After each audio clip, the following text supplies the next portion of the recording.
Hey guys, so meron tayong ditong person object which is our data class or plain Pojo. So it is a mutable object, meaning after creation, pwede pa siyang baguhin. As you can see in our example, binago pa natin yung name niya and then bago natin siya ulit i-print. So meron siyang kabaliktaran which is yung immutable objects. Immutable objects naman is after creation, the state cannot be modified or the data cannot be modified. So sample dyan are yung mga string sa string natin.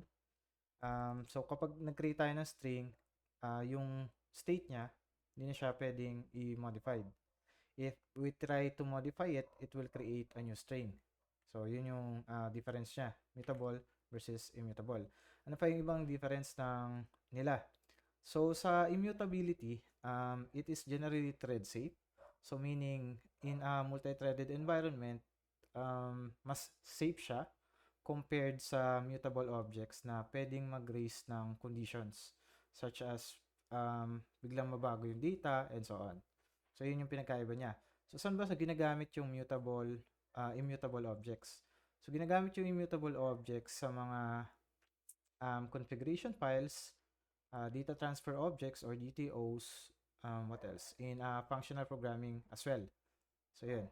So, paano ba maging immutable ang mutable object? So, first, punta tayo ng person. So, the first thing we have to do is declare it final class. Second, all the integers or all the integers, all the variables, we have to declare as final as well. Ayan. And then, what else? We have to override the hash code and equals for to make sure the data comparison and address comparison. Ayan.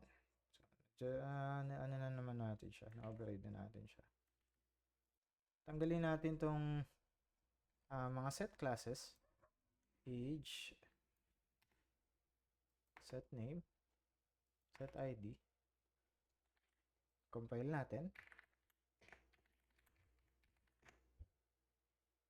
Run.